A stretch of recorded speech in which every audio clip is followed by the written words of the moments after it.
सम्यक् दृष्टेः नियतं ज्ञानवैराग्यशक्तिं भवति. ದ್ರವ್ಯರೂಪದಿಂದ ಮಿಥ್ಯಾತ್ವ ಕರ್ಮವು ಉಪಶಮವಾಗಿದೆ. ಭಾವರೂಪದಿಂದ ಶುದ್ಧ ಸಮ್ಯಕ್ತ್ವ ಭಾವರೂಪವಾಗಿ ಪರಿಣಮಿಸಿರುವಂಥ ಜೀವನ ಅವನು ಶುದ್ಧ ಸ್ವರೂಪದ ಅನುಭವ ರೂಪ ತಿಳಿಯುವಿಕೆ. ಎಷ್ಟು ಪರದ್ರವ್ಯಗಳು ದ್ರವ್ಯ ಕರ್ಮರೂಪ, ಭಾವಕರ್ಮರೂಪ ಮತ್ತು ನೋಕರ್ಮರೂಪ ಎಂದರೆ ಜ್ಞೇಯವಿವೆ. ಅವೆಲ್ಲ ಪರದ್ರವ್ಯಗಳದ್ದು ಸರ್ವ ಪ್ರಕಾರದಿಂದ ತ್ಯಾಗ.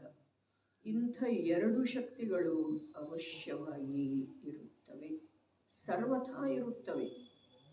ಈ ಎರಡು ಶಕ್ತಿಗಳು ಯಾವ ಪ್ರಕಾರ ಇರುತ್ತವೆ ಆ ಪ್ರಕಾರ ಹೇಳುತ್ತಾರೆ.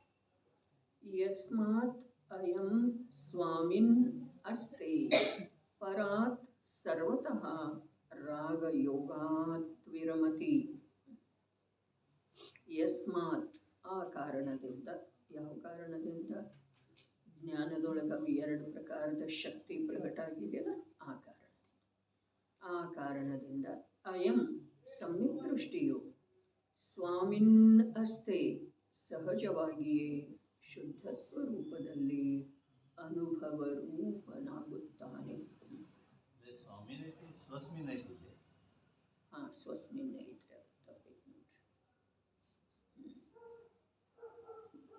ಎಲ್ಲಿ ಶ್ಲೋಕದೊಳಗಿಂದಿದೆ, ಸ್ವಸ್ಮಿನ್ ನಾಸ್ತೆ ಇದೆ ಕೊನೆ ಲೈನ.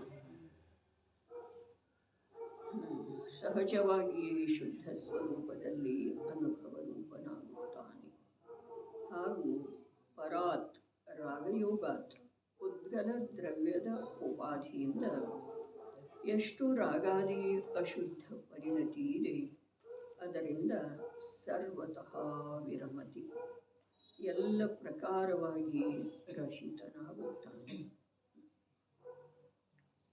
ಸಹಜವಾಗಿನ ಸಮ್ಯಕ್ ದೃಷ್ಟಿ ಜೀವ ಶುದ್ಧ ಸ್ವರೂಪದಲ್ಲಿ ಅನುಭವ ರೂಪನಾಗುತ್ತಾನೆ. ಏನು ಅದ್ಭುತ ಮಾತು ಇದೆ! ಯಾವ ಜೀವ ಸರ್ವಜ್ಞ ಪ್ರಣೀತ ವಸ್ತು ವ್ಯವಸ್ಥೆಯನ್ನು ಹೇಗಿದೆಯೋ ಹಾಗೆ ನೋಡುವಂಥ, ತಿಳಿಯುವಂಥ ತನ್ನ ಸ್ವಭಾವವನ್ನು ಪ್ರಕಟಪಡಿಸಿಕೊಂಡಿದನೋ, ಒಂದು ಸಮಯ ಆ ತನ್ನ ಸ್ವಭಾವದ, ಯಾವ ಸ್ವಭಾವದ ಹೇಗಿದೆಯೋ ಹಾಗೆ ನೋಡುವ, ತಿಳಿಯುವ, ಅನುಭವ ಮಾಡುವ. ಇಲ್ಲಿ ಅನುಭವದ ಪ್ರಶ್ನೆ ಬಂತಲ್ಲ, ಆ ಅನುಭವದೊಳಗ ಹೇಗಿದೆಯೋ ಹಾಗಂತೂ ಸ್ವವನ್ನು ತಿಳಿತಾನೆ, ಪರವನ್ನೂ ತಿಳಿತಾನೆ. ಹೇಗಿದಾವೆಯೋ ಹಾಗೆ ಸ್ವ ಮತ್ತು ಪರಗಳ ಹೇಗಿದಾವೆಯೋ ಹಾಗೆ ನೋಡ್ತಾನೆ. ಆದ್ರೆ ಸ್ವದ ಅನುಭವ ಮಾಡ್ತಾನೆ, ಪರದ ಅನುಭವ ಮಾಡುವುದಿಲ್ಲ. ಇದು ಮಾತ್ರ ಇಲ್ಲಿ ಭೇದ ಇದೆ ರೀ. ಸ್ವವನ್ನು ತಿಳಿತಾನೆ, ಪರವನ್ನೂ ತಿಳಿತಾನೆ, ಸ್ವವನ್ನು ನೋಡ್ತಾನೆ, ಪರವನ್ನೂ ನೋಡ್ತಾನೆ. ಆದ್ರೆ ಸ್ವದ ಅನುಭವ ಮಾಡ್ತಾನೆ, ಪರದ ಅನುಭವ ಮಾಡುವುದಿಲ್ಲ. ಇದರಿಂದ ಸಿದ್ಧ ಏನಾಯಿತು? ಸ್ವವನ್ನು ಸ್ವರೂಪದಿಂದ ನೋಡ್ತಾನೆ, ಪರವನ್ನು ಪರರೂಪದಿಂದ ನೋಡ್ತಾನೆ. ಇನ್ನು ಯಾವ ಪರವನ್ನು ಪರರೂಪದಿಂದ ನೋಡ್ತಾ ಇದ್ದಾನೆ, ತಿಳಿತಾ ಇದ್ದಾನೆ, ಅದನ್ನು ಪರರೂಪದಿಂದಂತೂ ಅನುಭವ ಮಾಡೋದು ಸಾಧ್ಯ ಇಲ್ಲ. ಸ್ವರೂಪದಿಂದ ಅನುಭವ ಮಾಡುವ ಅಪರಾಧ ಆಗುವುದಿಲ್ಲ. ಈ ಪ್ರಕಾರ ಸಮ್ಯಕ್ ದೃಷ್ಟಿಯ ಜೀವನದೊಳಗ ಅನೇಕ ಪರಪದಾರ್ಥ, ಪರಪದಾರ್ಥ ಎಷ್ಟದವ್ರಿ? ಒಬ್ಬ ಜೀವದ ಸಂಯೋಗದೊಳಗ ಪರಪದಾರ್ಥ ಎಷ್ಟಿದಾವೆ? ಅನಂತಾನಂತದವ್ರಿ. ಒಂದು ಆತ್ಮನ ಪ್ರದೇಶದೊಳಗ ಯಾವ ಅನಂತ ಗುಣಗಳ ವ್ಯಾಪ್ತ ಇದಾವೆಯೋ, ತಮ್ಮ ತಮ್ಮ ಪ್ರತಿ ಸಮಯದ ಪರ್ಯಾಯದ ಅನುಸಾರ ಪರಿಣಮನ ಮಾಡ್ತಾ ಇದ್ದಾವೆಯೋ, ಆ ಆತ್ಮನ ಒಂದೊಂದು ಪ್ರದೇಶದೊಳಗ ಅನಂತ ಕರ್ಮ ವರ್ಗಣಗಳಿದ್ದಾವೆ. ಏನಿದಾವೆ? ಕರ್ಮ ವರ್ಗಣಗಳಿದಾವೆ. ಆತ್ಮನ ಒಂದು ಪ್ರದೇಶದೊಳಗ, ಒಂದೊಂದು ಪ್ರದೇಶದೊಳಗ, ಪ್ರತಿಯೊಂದು ಪ್ರದೇಶದೊಳಗ ಅನಂತ ಕರ್ಮ ವರ್ಗಣಗಳಿದಾವೆ. ಒಂದೊಂದು ಕರ್ಮ ವರ್ಗಣದಲ್ಲಿ ಅನಂತ ಅನಂತ ಪುದ್ಗಲ ಪರಮಾಣುಗಳಿದ್ದಾವೆ. ಹೀಗಿರುವ ವೇಳೆದೊಳಗ ಪರಮಾರ್ಥ ವಚನಿಕೆಯಲ್ಲಿ ಹೇಳ್ತಾರೆ, ಈ ಜೀವ ಅನಂತ ಗುಣದ ಸಮೂಹ ರೂಪ ದ್ರವ್ಯ. ಅನಂತ ಗುಣಗಳ ಸಮೂಹ ರೂಪದ ದ್ರವ್ಯ. ಪ್ರತಿಯೊಂದು ಗುಣದ ಪ್ರತಿ ಸಮಯಕ್ಕೆ ಅನಂತ ಪರ್ಯಾಯಗಳ.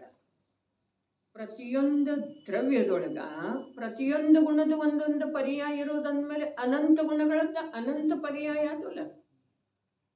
ಇನ್ನು ಆ ಆತ್ಮನ ಅನಂತ ಗುಣ ಅನಂತ ಪರ್ಯಾಯಗಳ ಎಲ್ಲಿ ದ್ರವ್ಯ ಪರ್ಯಾಯ ಗುಣ ಪರ್ಯಾಯ ರೂಪದಿಂದ ಇದಾವೆಯೋ ಅಲ್ಲೇ ಒಂದೊಂದು ಪ್ರದೇಶದೊಳಗ ಅನಂತ ಕರ್ಮ ವರ್ಗಣಗಳ ನಿಂತುಕೊಂಡಿದ್ದಾವೆ, ಸ್ಥಿತ ಇದ್ದಾವೆ.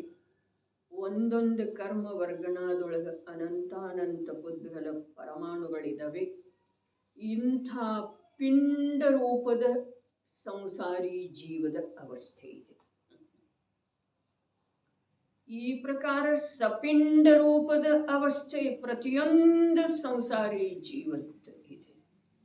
ಅರ್ಥಾತ್ ಇಲ್ಲಿ ಹೇಳುವ ಅಭಿಪ್ರಾಯ ಎರಡದವರೇ.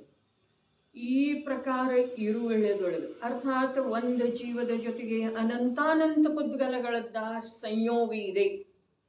ಒಂದು ಜೀವ ಅನಂತಾನಂತ ಪುದ್ಗಲ ಪರಮಾಣುಗಳಿಂದ ಸಂಯುಕ್ತ ಇದ್ದಾನೆ. ಇದು ಒಂದು ವಿಭಾಗ. ಎರಡನೇದ್ದು ಇದೆ ಪ್ರತಿಯೊಂದು ಪರಮಾಣು ಈ ಜೀವದಲ್ಲಿರುವಂಥ ಪ್ರತಿಯೊಂದು ಗುಣ ಮತ್ತು ಈ ಜೀವದ ಪ್ರದೇಶದಲ್ಲಿರುವಂಥ ಪ್ರತಿಯೊಂದು ವರ್ಗಣದಲ್ಲಿರುವ ಅನಂತ ಪುದ್ಗಲ ಪರಮಾಣು, ಅನಂತ ಕರ್ಮ ವರ್ಗಣ, ಒಂದೊಂದು ವರ್ಗಣದಲ್ಲಿರುವಂಥ ಅನಂತಾನಂತ ಪುದ್ಗಲ ಪರಮಾಣುಗಳು ಇವು ಎಲ್ಲವುಗಳದ್ದ ಸ್ವತಂತ್ರ ಪರಿಣಾಮವಿದೆ. ಜೀವ ಕರ್ಮದ ಕಾರಣದಿಂದ ಏನೂ ಮಾಡೋ ಸಾಧ್ಯ ಇಲ್ಲ. ಯಾಕೆ ಅಂತಂದ್ರೆ ಅವ ಅನಂತ ಗುಣಗಳಲ್ಲಿ ನಿರಂತರ ಕಾರ್ಯ ಆಗ್ತಾ ಇದೆ. ಇದು ಒಂದು ಮಾತು. ಮತ್ತು ಒಂದು ಪ್ರದೇಶದೊಳಗೆ ಒಂದು ಸ್ವಲ್ಪ ಸೂಕ್ಷ್ಮ ಅಸಂಖ್ಯ ಅರೂಪಿ ಪ್ರದೇಶ, ಅಲ್ಲಿ ಜೀವದ್ದು ಸ್ವಯಂ ಅವನವೇ ಆಗಿರುವಂಥ ಅನಂತ ಗುಣಗಳು. ಪ್ರತಿಯೊಂದು ಗುಣದ್ದು ಪ್ರತಿ ಸಮಯಕ್ಕೆ ಪರ್ಯಾಯ. ಮತ್ತು ಅದೇ ಅರೂಪಿ ಪ್ರದೇಶದೊಳಗೆ ಒಂದು ಪ್ರದೇಶದೊಳಗೆ ಅನಂತ ಕರ್ಮ ವರ್ಗಣ, ಒಂದೊಂದು ವರ್ಗಣದೊಳಗೆ ಅನಂತಾನಂತ ಪರಮಾಣು. ಆದ್ರೆ ಅವು ಪ್ರತಿಯೊಂದರದ್ದು ಪ್ರತಿ ಸಮಯಕ್ಕೆ ಒಂದರದ್ದು ಇನ್ನೊಂದರಿಂದ ನಿರಪೇಕ್ಷ ಕಾರ್ಯ ನಡೆದಂತಿದೆ. ಸರ್ವಜ್ಞರ ಶಾಸನವನ್ನು ಹೊರತುಪಡಿಸಿ ಇಂಥ ಮಾತ ಎಲ್ಲೂ ಸಿಗುವುದಿಲ್ಲ. ವಸ್ತು ಸ್ವರೂಪಂತೂ ಅನಾದಿ ಅನಂತ ಹೀಗೆ ಇದೆ.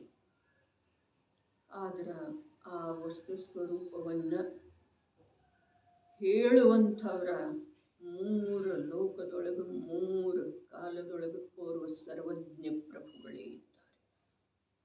ಅಂಥ ಒಂದು ಪರಮ ಸ್ವತಂತ್ರತೆಯ ಮಾತನ್ನು ಆಲಿಸಿದ ನಂತರ ಕೂಡ, ಲಕ್ಷ್ಯದೊಳಗ ಆ ಮಾತು ಬಂದ ನಂತರ ಕೂಡ ಅದರಿಂದ ನಿರ್ಭಾರ ಆಗದೆ ಇರುವಂಥ ಜೀವರೇ ಯಾವದಂದ್ರೆ, ಯಾವುದರಿಂದ ನಿರ್ಭಾರ? ನಾನು ಪರದ್ರವ್ಯದೊಳಗೆ ಅರೆ ಪರದ್ರವ್ಯದೊಳಗೆ ಅನ್ನುವ ವಿಕಲ್ಪ ಕೂಡ ಸ್ಥೂಲ ರೂಪದಿಂದ ಇವನಲ್ಲಿ ಇಲ್ಲ.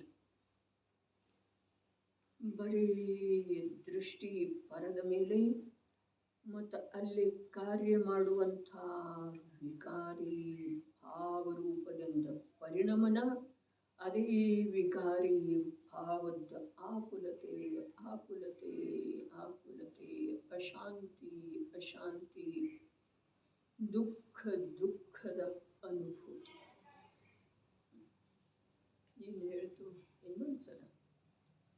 ನಾನು ಪರದ ಕಾರ್ಯ ಮಾಡ್ತೇನೆ ಅನ್ನುವ ಸ್ಥೂಲ ವಿಕಲ್ಪ ಕೂಡ ಈ ಜೀವನಿಗೆ ಇಲ್ಲ. ನಿರಂತರ ದೃಷ್ಟಿಯೊಳಗೆ ಪರದ ಮೇಲೆ ದೃಷ್ಟಿ,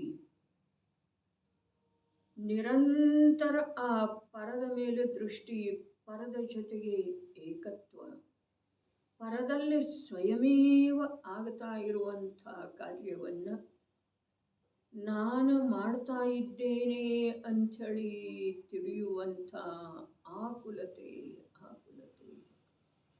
ಅಶಾಂತಿ ದುಃಖ ರೂಪದ ವೇದನೆ. ಹೀಗೆ ಜೀವ ತನ್ನ ಸ್ವರೂಪದ, ತನ್ನ ನಿರಾಕುಲ ಸ್ವಭಾವದ ಸ್ವೀಕಾರ ಮಾಡುವುದರಿಂದ ಆಗುವಂಥ ಪರಮ ಶಾಂತಿಯ ಯಾವ ಒಂದು ಸ್ವರೂಪ ಇದೆಯೋ ಅದನ್ನು ಲಕ್ಷ್ಯದೊಳಗೆ ತಂದುಕೊಳ್ಳುವ ಅಥವಾ ಶಾಂತ ಚಿತ್ತದಿಂದ ತಿಳಿದುಕೊಳ್ಳುವ ಸಲುವಾಗಿ ಇದುವರೆಗೆ ಒಂದು ಸಮಯ ಕೂಡ ಈ ಜೀವಕ್ಕ ಸಿಗಲೇ ಇಲ್ಲ. ಒಂದು ಸಮಯ ಕೂಡ ಆ ಪ್ರಕಾರ ಈ ಜೀವದಲ್ಲಿ ಮಹಾಭಾಗ್ಯದ ಅನುಭವ ಮಾಡಿಸುವಂಥ ಪರ್ಯಾಯ ಪ್ರಕಟ ಆಗಲಿಲ್ಲ. ಅರೆ ಅರೂಪಿ ಅಸಂಖ್ಯ ಪ್ರದೇಶದೊಳಗಡೆ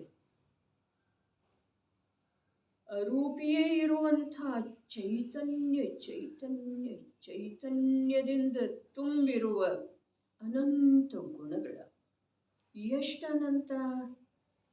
ಆಕಾಶದ ಪ್ರದೇಶದ ಅನಂತ ಗುಣಿತ ಅನಂತ.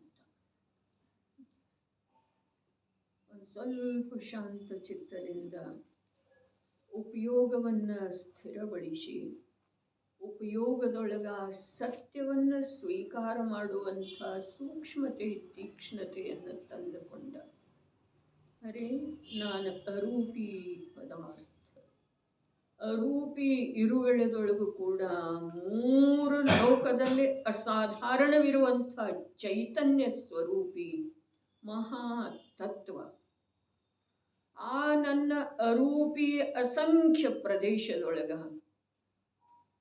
ಆಕಾಶದ ಅನಂತ ಗುಣಿತ ಗುಣ ಇದ್ದಾವೆ. ಅವು ಎಲ್ಲವೂ ಚೈತನ್ಯ ಶಕ್ತಿಯಿಂದ ಯುಕ್ತ ಇದ್ದಾವೆ. ಅಲ್ಲೇ ಇದ್ದಾವೆ ಆಕಾಶದ ಒಂದೊಂದು ಚೈತನ್ಯ ಆತ್ಮನ ಒಂದೊಂದು ಪ್ರದೇಶದೊಳಗ ಅನಂತಾನಂತ ಪುದ್ಗಲ ಪರಮಾಣುಗಳ ಕರ್ಮ ವರ್ಗಣದೊಳಗ ಇದ್ರೂ ಕೂಡ ಪ್ರತಿಯೊಂದು ಪರಮಾಣು ಪರಮ ಸ್ವತಂತ್ರ. ಇನ್ನೊಂದು ಪರಮಾಣುವಿನಿಂದ ಸಮಸ್ತ ಕರ್ಮ ವರ್ಗಣದಿಂದ ಜೀವದ ಅರೂಪಿ ಚೈತನ್ಯ ಶಕ್ತಿಯಿಂದ ಅತ್ಯಂತ ನಿರಪೇಕ್ಷ ತನ್ನಲ್ಲೇ ತಾನು ಸ್ವಯಂ ಷಟ್ಕಾರಕದಿಂದ ಪ್ರತಿ ಸಮಯಕ್ಕೆ ಕಾರ್ಯ ಮಾಡ್ತಾರೆ. ಇಂಥ ವಸ್ತು ವ್ಯವಸ್ಥೆಯನ್ನ ಸರ್ವಜ್ಞ ಪ್ರಭುವನ್ನು ಹೊರತುಪಡಿಸಿ ಯಾರೂ ಹೇಳೋ ಸಾಧ್ಯ. ಅದನ್ನು ಕೇಳುವಂಥ ಮಹಾಭಾಗ್ಯ ನಮಗೆ ಲಭಿಸಿರುವ ವೇಳೆದೊಳಗೂ ಕೂಡ ಒಂದು ಸಮಯ ಶಾಂತಿಯಿಂದ ಇದನ್ನು ಕೇಳಿ ಇದರ ಕುರಿತಾಗಿ ವಿಚಾರ ಮಾಡಿ ಇದರ ಸತ್ಯತೆಯನ್ನು ಒಪ್ಪಿಕೊಂಡು ಅರೇ ಆ ಪುದ್ಗಲ ಪರಮಾಣುಗಳು ಕೂಡ ಇಂದ್ರಿಯಕ್ಕೆ ಅಗೋಚರ, ಆತ್ಮನ ಪ್ರದೇಶಗಳು ಕೂಡ ಇಂದ್ರಿಯ ಜ್ಞಾನಕ್ಕೆ ಅಗೋಚರ. ಆ ಒಂದೊಂದು ಪ್ರದೇಶದೊಳಗೆ ವ್ಯಾಪ್ತವಿರುವಂಥ ಅನಂತ ಚೈತನ್ಯ ಗುಣಗಳ ಅನಂತಾನಂತ ಪುದ್ಗಲ ಪರಮಾಣುಗಳ ಒಂದು ಇನ್ನೊಂದರಿಂದ ಸ್ವಲ್ಪ ಕೂಡ ಬಾಧೆಗೊಳಗಾಗುವುದಿಲ್ಲ. ಒಂದು ಇನ್ನೊಂದಕ್ಕೆ ಸ್ವಲ್ಪ ಕೂಡ ಸಹಾಯ ಮಾಡುವಂಥ ಅವಕಾಶ ಅವುಗಳದ್ದು ಯಾವುದರದ್ದೂ ಇಲ್ಲ. ಈ ಪ್ರಕಾರ ವಸ್ತು ವ್ಯವಸ್ಥೆ ಅನಾದಿ ಅನಂತನೇ ಇದೆ.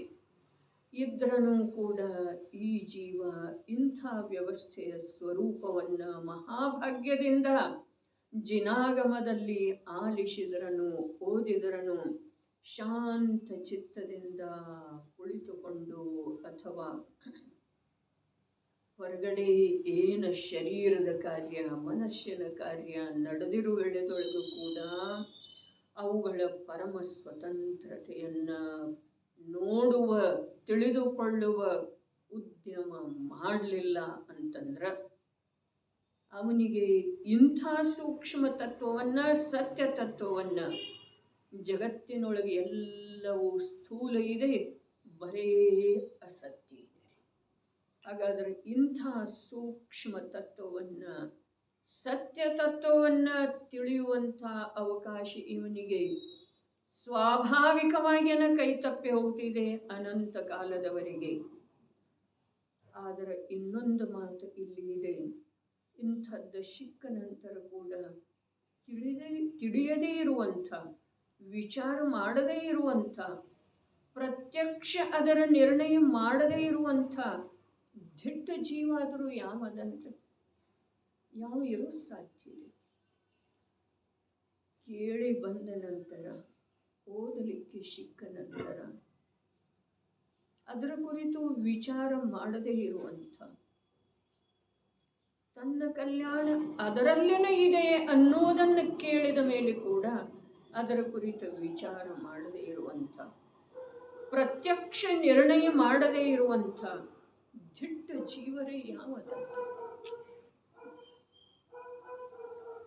ಅರೆ, ಅನಂತ ಜೀವರುಗಳ ತಮ್ಮ ತಮ್ಮ ಸ್ವಕಾಲದೊಳಗ ಈ ಪ್ರಕಾರದ ಲಬ್ಧಿ ಒದಗಿ ಬಂದ ನಂತರ ಕಾರ್ಯ ಮಾಡಿ ಅತ್ಯಂತ ಲಾಭಾನ್ವಿತರಾಗಿ ಯಾವ ಪ್ರಕಾರದ ಜೀವನ ಜೀವಿಸ್ತಾ ಇದ್ದಾರೆ ಅನ್ನೋದನ್ನು ಇಲ್ಲಿ ಹೇಳ್ತಾ ಇದ್ದಾರೆ.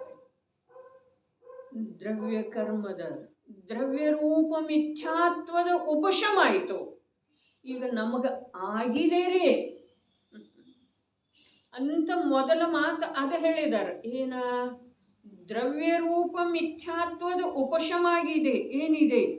ದ್ರವ್ಯ ರೂಪದಿಂದ ಮಿಥ್ಯಾತ್ವ ಕರ್ಮವು ಉಪಶಮವಾಗಿದೆ, ನಮ್ಮದಾಗಿದೆ. ಆ ಸಮ್ಯಕ್ ದೃಷ್ಟಿಯ ಮಾತು ಹೇಳ್ತಾ ಇಲ್ಲ, ನಮ್ಮದಾಗಿದೆ. ಆದ ನಂತರ ಆಗಿರುವ ವೇಳೆದೊಳಗ ಆಗಿರುವ ಸಮಯದೊಳಗ ಅದು ಯಾವುದ ಮರ್ಯಾದಿತ ಅವಧಿ ಇದೆಯಲ್ಲ, ಆ ಸಮಯದೊಳಗ ಭಾವರೂಪದಿಂದ ಶುದ್ಧ ಸಮ್ಯಕ್ತ್ವ ರೂಪವಾಗಿ ಪರಿಣಮಿಸುವುದ, ಅದರ ಹೆಸರು ಜೀವ ಇದೆ. ಅವ ಜೀವ ಇದ್ದಾನ್ರಿ. ಯಾವ? ದ್ರವ್ಯ ರೂಪದಿಂದ ಮಿಥ್ಯಾತ್ವ ಕರ್ಮದ ಉಪಶಮ ಆಗಿರುವ ಒಳ್ಳೆದೊಳಗೆ. ನಮಗೆ ಯಾಕೆ ಗೊತ್ತಾಗೋದು? ಆಗಿದೆ ಅಂಥೇಳಿ ಹೇಳ್ತೀವಿ ಇವಾಗ. ಆದ್ರೆ ಆಗಿದೆ ಅಂಥೇಳಿ ನಮಗೆ ಯಾಕೆ ಗೊತ್ತಾಗೋದು? ಅದೇ ಜೀವ ಅತ್ಯಂತ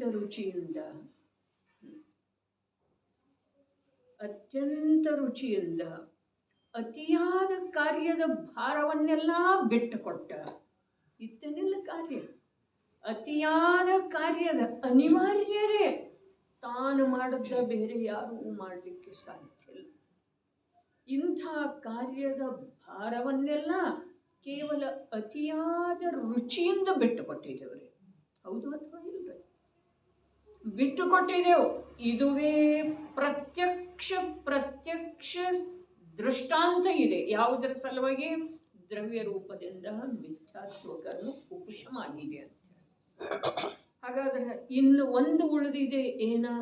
ಶುದ್ಧ ರೂಪದಿಂದ ಸಮ್ಯಕ್ತ್ವ ಸ್ವರೂಪ ರೂಪದಿಂದ ಭಾವರೂಪದಿಂದ ಪರಿಣಮನ ಮಾಡುವುದು. ಅದಕ್ಕೆ ಕಾಲ ಬಹಳ ಬೇಕಾಗುವುದಿಲ್ಲರಿ, ಗಂಟೆ ಬೇಕಾಗುವುದಿಲ್ಲ, ದಿವಸ ಬೇಕಾಗುವುದಿಲ್ಲ, ಅರೆ ವಾರ ಬೇಕಾಗುವುದಿಲ್ಲ, ತಿಂಗಳಲ್ಲ, ವರ್ಷ ಅಲ್ಲ.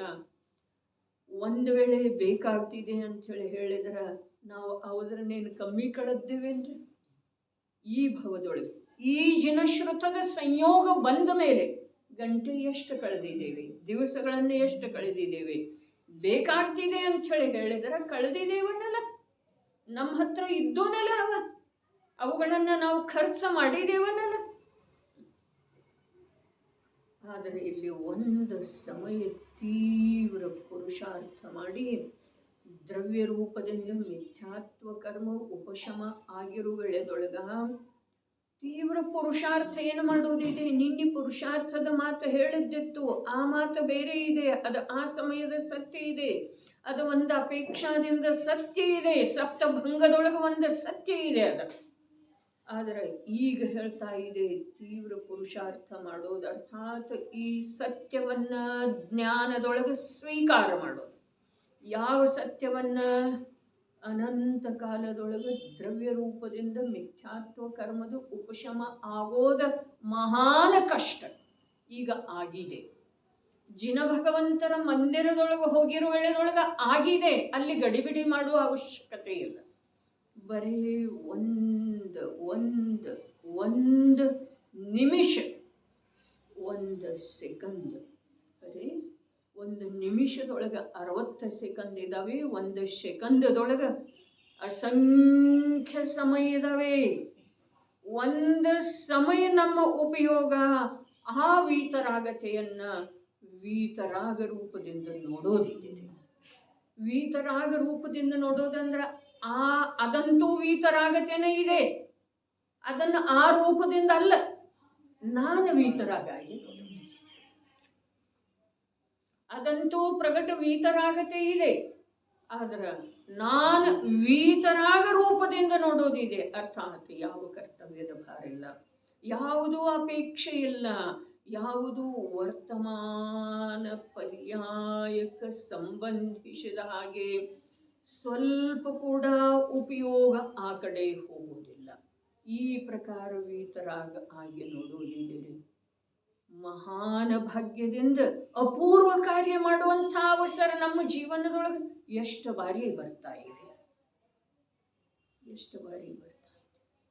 ಈಗ ನಿಶ್ಚಿತವಾಗಿನ ಬುದ್ಧಿಯೊಳಗೆ ಸ್ವೀಕಾರ ಮಾಡೋದು ಏನ? ದ್ರವ್ಯ ರೂಪದಿಂದ ಮಿಥ್ಯಾತ್ವ ಕರ್ಮದ ಉಪಶಮ ಆಗಿದೆ. ಇದರ ಹೆಸರನ್ನ ಟೋಡರ್ ಮಲ್ಲರು ಹೇಳಿದರು ಸರ್ವಪ್ರಕಾಶ. ಸರ್ವಪ್ರಕಾಶ ಅವಸರ. ಅರೆ ಅನಂತ ಕಾಲದೊಳಗ ಸರ್ವ ಪ್ರಕಾರನ ರೀ ಜಿನಪ್ರಭುವಿನ ದರ್ಶನ ಆಗಿತ್ತೇನ ಅನಂತ ಕಾಲದೊಳಗ. ಅದರದ ಯಾವ ವಿಶೇಷತೆ ಇದೆ, ಅಪೂರ್ವತೆ ಇದೆ ಅನ್ನೋದ ಅಲ್ಲಿ ಹೋದ ನಂತರ ನಮ್ಮ ಲಕ್ಷ್ಯದೊಳಗೆ ತಂದುಕೊಳ್ಳುವ ಉದ್ಯಮ ನಾವು ಮಾಡ್ತೇವೇನ್ರಿ? ಅವರು ಎಂಥ ಪ್ರಭು ಇದ್ದಾರೆ, ಈ ವಾಣಿ ಎಂಥದ್ದು ಇದೆ, ನಮಗೆ ಎಷ್ಟು ಸುಲಭ ಆಗಿದೆ ರೀ. ಅರೆ ಸುಲಭ ಆಗಿದೆ ಆಗಲಿ, ಆದ್ರೆ ಈ ಸುಲಭ ಆಗಿರುವಂಥ ವಿಷಯವನ್ನು ನಾವು ಎಷ್ಟು ನಮ್ಮ ಕಾರ್ಯ ಆಗುವ ಸಲುವಾಗಿ ಇದರಲ್ಲಿ ಸಾವಧಾನ ಇದ್ದೇವೆಯೋ ಅಥವಾ ಪರಿವೇ ದರಕಾರ ಇಲ್ಲದನ್ನು ಇದರಲ್ಲಿ ವರ್ತಿಸ್ತಾ ಇದ್ದೇವೆ? ಉತ್ತರ ಏನು ಹೇಳೋದು ಬೇಕಾಗಿಲ್ಲ. ಅದೇ ವಿಚಾರ ಮಾಡೋದು. 100 ಜನ ಇಂದ್ರರ ಇಡೀ 3 ಲೋಕದೊಳಗ ಬರೀ 100 ಜನ ಇಂದ್ರ. ಆ 100 ಜನ ಇಂದ್ರರೆಲ್ಲ ಆ ಜಿನೇಂದ್ರ ಪ್ರಭುವಿನ ಪಾದ ಮೂಲಗಳಲ್ಲಿ ಧಾವಿಸಿ ಬರ್ತಾರೆ, ಭೋಗವನ್ನ ಮರೆತು ಬರ್ತಾರೆ, ವರ್ತಮಾನದ ದೇಹ ಸ್ಥಿತಿಯನ್ನ ಮರೆತು ಕೂಡ್ತಾರೆ. ಅಂಥ ಪ್ರಭು ನನಗೆ ಸಿಕ್ಕಿದ್ದಾರೆ, ನನಗೆ ದರ್ಶನ. ಅರೆ ಏನ ಸಂಸಾರದ ಕ್ಷುದ್ರ ಜೀವನಿ, ನಿನಗ ಆ ಪ್ರಭುವಿನ ದರ್ಶನ ಮಾಡುವಂಥ ಸುಯೋಗ ಸಿಕ್ಕಿದೆ, ಅದರ ಸಾಮಾನ್ಯ ಮಾತಿದೆ ಅಂದ್ರೆ ಆ ಪ್ರಭುವಿನ ಪವಿತ್ರ ಮಂದಿರದೊಳಗ, ಜಿನಾಯತನದೊಳಗ, ಜಿನ ಮಂದಿರದೊಳಗ ಪ್ರವೇಶ ಮಾಡುವಂಥ ಭಾಗ್ಯ ಸಿಕ್ಕಿದೆ. ಏನು ನೀನು ಕ್ಷುದ್ರ ಜೀವ, ಮಹಾಮಲಿನ ಜೀವ, ಪರದೊಳಗ ನಿರಂತರ ತನ್ಮಯ ಆಗಿ ಹೋಗಿರುವಂಥ ಮೂರ್ಖ ಅಜ್ಞಾನಿ ಜೀವ. ಎಲ್ಲಿ ಸುಖ ಇಲ್ಲವೋ ಅಲ್ಲಿ ನಿರಂತರ ಪ್ರಯತ್ನ ಮಾಡ್ತಾ ಇರುವಂಥ ಮಹಾ ಅಜ್ಞಾನಿ ಜೀವ. ಇಂಥ ಜೀವನಿಗೆ ಅಂಥ ಪ್ರಭುವಿನ ಮಂದಿರದೊಳಗೆ ಹೋಗುವಂಥ ಭಾಗ್ಯ ಹ್ಯಾಗ ಅನ್ನಿಸಬೇಕ? ಅವರ ಸ್ವರೂಪವನ್ನ ನಿಜವಾಗಿ ತಿಳಿದಿದ್ದೇ ಆದ್ರೆ ತನ್ನ ಮೂರ್ಖತೆಯನ್ನ, ಇದುವರೆಗೆ ತನ್ನಿಂದ ಆಗಿರುವಂಥ ಅಪರಾಧವನ್ನ ಒಂದು ವೇಳೆ ವಿಕಲ್ಪದೊಳಗೆ ವಿಚಾರದ ಮೂಲಕರೇ ತಿಳಿದಿದ್ದೇ ಆದ್ರೆ ಎಂಥ ಆನಂದ ಅಥವಾ ಎಂಥ ಭಾಗ್ಯದ ಅನುಭವ ಆಗ್ಬೇಕು ಅಲ್ಲಿ ಹೋದ ನಂತರ. ಆಗ್ತಿದೆ ಎಷ್ಟು ಕೃತ್ರಿಮವಾಗಿ ಹೋಗ್ತೇವೆ, ಎಲ್ಲೋ ಉಳಿದ ಕ್ಷೇತ್ರಗಳಲ್ಲಿ ಹೋದ ಹಾಗೇನ ಹೋಗ್ತೇವ್ರಿ. ಒಂದು ಸ್ವಲ್ಪ ಒಳಗಡೆ ನೋಡ್ಕೊಳ್ಳೋದ, ಇದರ ಫಲ ಬಹಳ ಕಠಿಣ ಬರೋದಿದೆ ನಾಳೆ.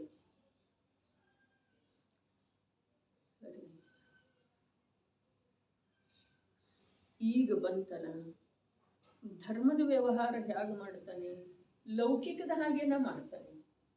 ಈಗ ಸಂಪದದೊಳಗೆ ಬಂತಲ್ಲ, ತೆಗೆದು ಹೋದ್ರಿ.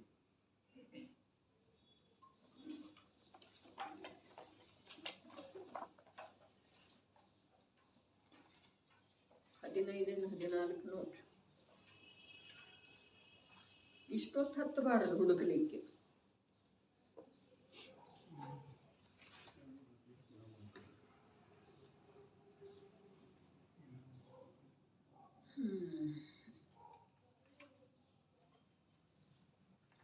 ಸಿಗಲಿಲ್ಲ. 214 ಕೆಳಗಿನ ಪ್ಯಾರ. ತತ್ವ ನಿರ್ಣಯ ಮಾಡುವಲ್ಲಿ ಕರ್ಮದ್ದಂತೂ ಯಾವ ದೋಷವೂ ಇಲ್ಲ, ಆದರೆ ನನ್ನದೇ ದೋಷವಿದೆ ಎಂದು ಮೋಕ್ಷ ಮಾರ್ಗ ಪ್ರಕಾಶಕದಲ್ಲಿ ಬರುತ್ತದೆ. ಸ್ವಯಂ ನೀನಂತೂ ದೊಡ್ಡವನಾಗಿರಲು ನಿರ್ದೋಷಿಯಾಗಿರಲು ಬಯಸುತ್ತಿರುವೆ ಮತ್ತು ನಿನ್ನ ದೋಷಗಳನ್ನೆಲ್ಲ ಕರ್ಮದ ಮಸ್ತಕದ ಮೇಲೆ ಹೊರಿಸುತ್ತಿರುವೆ. ಆದರೆ ಜಿನಾಜ್ಞೆಯನ್ನು ಮನ್ನಿಸಿದರೆ ಇಂಥ ಅನೀತಿಯೂ ಸಂಭವಿಸುವುದಿಲ್ಲ.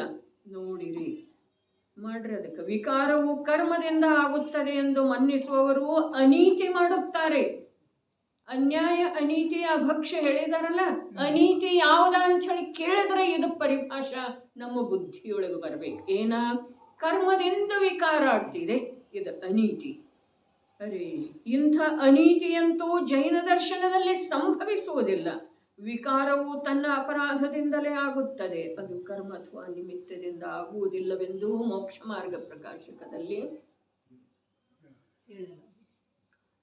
ಹೇಳಲಾಗಿದೆ. ಆದರೆ ಈ ಗಾಥೆಯಲ್ಲಿ ಹೇಳಿರುವುದೇನೆಂದರೆ ಜೀವನಿಗೆ ವಿಕಾರವಿಲ್ಲ, ಏಕೆಂದರೆ ಸ್ವಾನುಭೂತಿ ಮಾಡಿದ ಮೇಲೆ ವಿಕಾರದ ಪರಿಣಾಮ ಮತ್ತು ಅದರ ನಿಮಿತ್ತ ರೂಪದ ಕರ್ಮ ಇವೆರಡೂ ಭಿನ್ನವಾಗಿ ಉಳಿದು ಬಿಡುತ್ತವೆ. ಈ ಕಾರಣದಿಂದ 8 ಕರ್ಮಗಳು ಜೀವನಿಗೆ ಇಲ್ಲ. ಈ ಗಾಥೆಯಲ್ಲಿ ಸ್ವಭಾವದ ದೃಷ್ಟಿ ಮಾಡಿಸುವುದರ ಮೂಲ ಪ್ರಯೋಜನವಿದೆ. ಯಾವುವು 6 ಪರ್ಯಾಪ್ತಿಗಳಿಗೆ ಯೋಗ್ಯ ಮತ್ತು 3 ಶರೀರಗಳಿಗೆ ಯೋಗ್ಯವಾದ ಪುದ್ಗಲ ಸ್ಕಂದ ರೂಪದ ನೌಕರ್ಮಗಳಿವೆ, ಅವೆಲ್ಲವೂ ಜೀವನಿಗೆ ಇಲ್ಲ, ಏಕೆಂದರೆ ಅವು ಪುದ್ಗಲ ದ್ರವ್ಯದ ಪರಿಣಾಮಮಯವಿರುವುದರಿಂದ ಅನುಭೂತಿಯಿಂದ ಭಿನ್ನವಿವೆ. ಆಹಾರ, ಶರೀರ, ಇಂದ್ರಿಯ, ಭಾಷೆ, ಮನಸ್ಸು ಮತ್ತು ಶ್ವಾಸೋಚ್ಛ್ವಾಸ ಇವು 6 ಪರ್ಯಾಪ್ತಿಗಳಿಗೆ 3 ಶರೀರಗಳಿಗೆ ಯೋಗ್ಯವಾದ ಯಾವ ಪುದ್ಗಲ ಸ್ಕಂದಗಳಿವೆ ಅವು ನೋಕರ್ಮಗಳಿವೆ, ಅವೆಲ್ಲವೂ ಜೀವನಿಗೆ ಇಲ್ಲ, ಏಕೆಂದರೆ ಅವು ಪುದ್ಗಲದ ಪರಿಣಾಮಮಯವಾಗಿರುವುದರಿಂದ ಅನುಭೂತಿಯಿಂದ ಭಿನ್ನವಿವೆ. ಸ್ಪಷ್ಟ ಮಾತಿತ್ತು. ಲೌಕಿಕದ ಹಾಗೇನ ತಿಳಿತಾನೆ ಅಂಥೇಳಿ.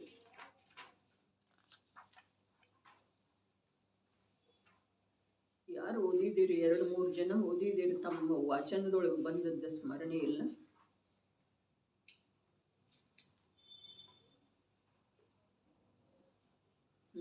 ಹಿಂದಿನ ಪುಟ ತೆಗೆರಿ. ಅಪರಾಧವು ಸ್ವಯಂ ತನ್ನದೇ ಇದೆ.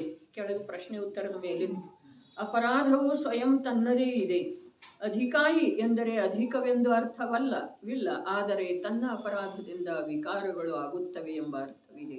ಇಲ್ಲಿಯಂತೂ ಒಳಗೆ ಅನುಭೂತಿಯಾದ ಮೇಲೆ ವಿಕಾರದ ಪರಿಣಾಮಗಳು ಭಿನ್ನವಾಗಿ ಉಳಿದು ಬಿಡುತ್ತವೆ, ಅವು ಅನುಭವದಲ್ಲಿ ಬರುವುದಿಲ್ಲವೆಂದು ಹೇಳುತ್ತಾರೆ.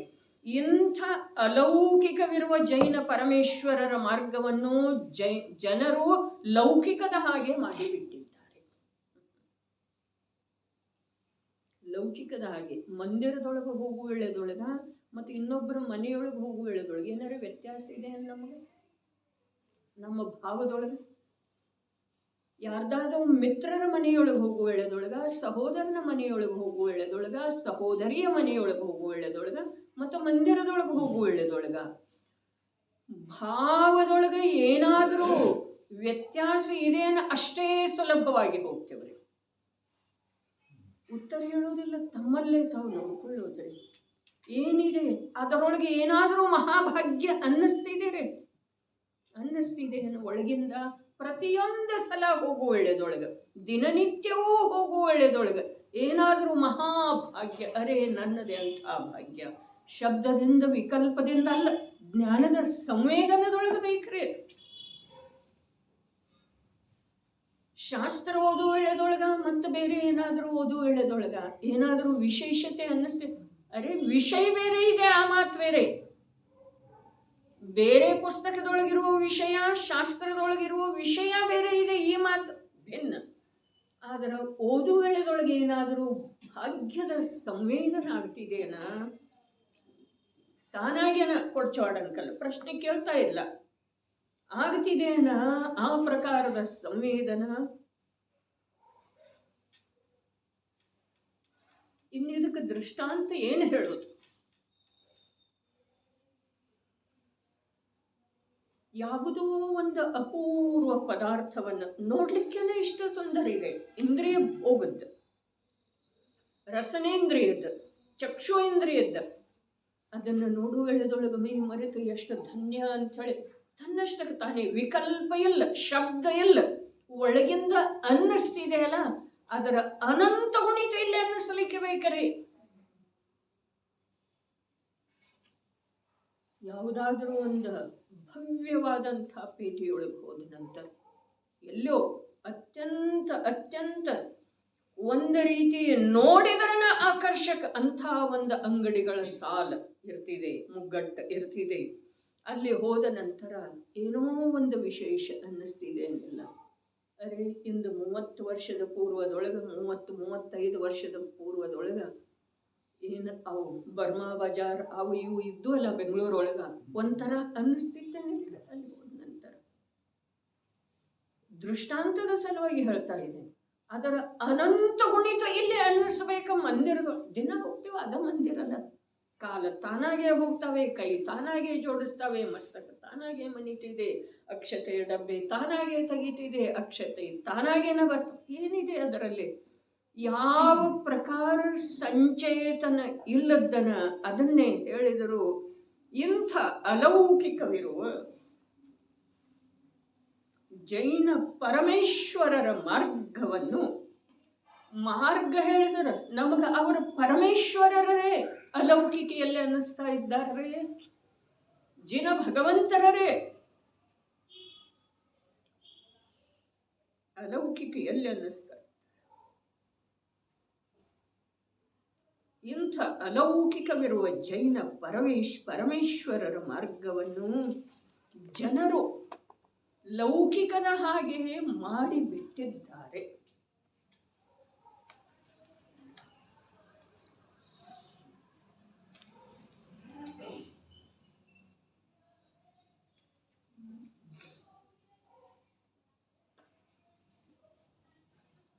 ಅದನ್ನು ಲೌಕಿಕದ ಹಾಗೆ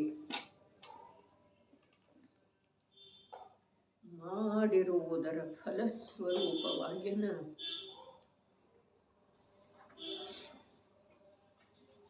ಜೀವ ತನ್ನ ಸ್ವರೂಪವನ್ನು ತಿಳಿಯುವಂಥ ಮಾರ್ಗದೊಳಗೆ ಬಾರದೆ ಜನರೊಳಗೆ ಒಂದಾಗಿ ಸಂಸಾರ ರಾಶಿಯನ್ನು ಸೇರ್ತಿದೆ.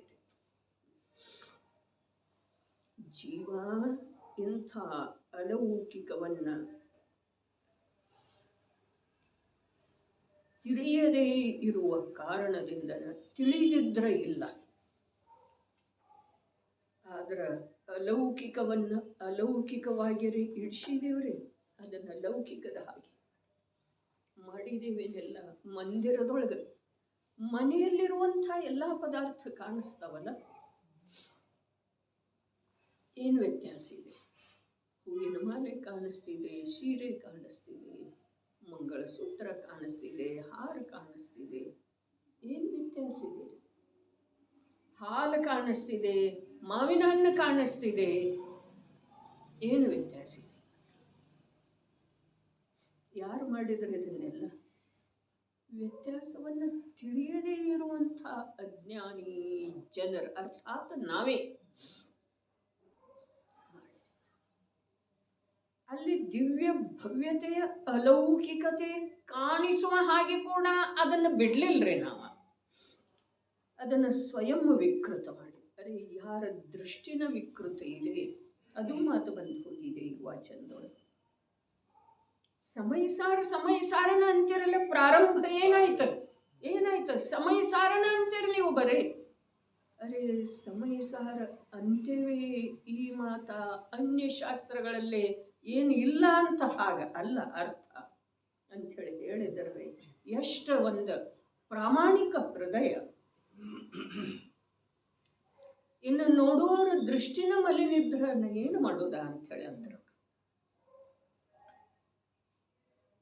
ಸಮಯ ಸಾರಂತೂ ಸರ್ವಸ್ವ ಇದೆ, ನಿಜವಾಗಿ ಜನರ ಅನ್ನೋ ಹಾಗೇನ ಇದೆಲ್ಲ. 19 ಬಾರಿ ಸಾಮೂಹಿಕದೊಳಗ ಸ್ವಾಧ್ಯಾಯ ಸಮಯ ಸಾರದ ನಡಿಬೇಕಾದ್ರ ಆ ಸಮಯ ಸಾರದ ವಿಶೇಷತೆ ಎಷ್ಟು ಬಂದಿದ್ದಿರ್ಬೋದು. ಉಳಿದ ಗ್ರಂಥಗಳನ್ನು ನಡಿಲಿಲ್ಲ ಹೀಗಿಲ್ಲ, ಆದ್ರೆ ಈ ಪ್ರಕಾರ ಅನೇಕ ಬಾರಿ ನಡಿಲಿಲ್ಲ. ಮತ್ತೆ ಸಮಯ ಸಾರ ಯಾಕ? ಅರೆ ನೇರವಾಗಿ ಆತ್ಮನ ಸಂಪರ್ಕ, ನೇರವಾಗಿ ಆತ್ಮನ ಸಂವೇದನ, ನಿರ್ಣಯ, ಆತ್ಮ ಆಗುವಂಥ ಅವಕಾಶ ಹೆಜ್ಜೆ ಹೆಜ್ಜೆಗೆ ಯಾವುದರಲ್ಲಿ ಹೇಳಲಾಗಿದೆಯೋ ಸಮಗ್ರ ಜಿನವಾಣಿ ಹಾಗೆ ಅದಾವಲ್ಲ. ಇದಾವೆ ಈ ಮಾತು ಸತ್ಯವಿದ್ರೂ ಜಿನವಾಣಿಯೊಳಗ ಒಂದು ವೀತರಾಗತೆಯನ್ನೇ ಎತ್ತಿ ಹೇಳುವುದ ಮೂಲ ಪ್ರಯೋಜನ ಇದ್ರೂ ಕೂಡ ಸಮಯ ಸಾರ ಎಂಥ ಮಹಾಗ್ರಂಥ ಇದೆ ಅನ್ನೋದರದ ಚರ್ಚೆ ಮಾಡಲಿಕ್ಕೆ ಬರುವುದಿಲ್ಲ. ಸಮಯ ಸಾರದ ಅವಲಂಬನೆ ಮಾಡಿದವರಿಗೆನ ಅದರದ ರುಚಿ, ಅದರದ ಆನಂದ, ಅದರದ ಮಹತ್ವ.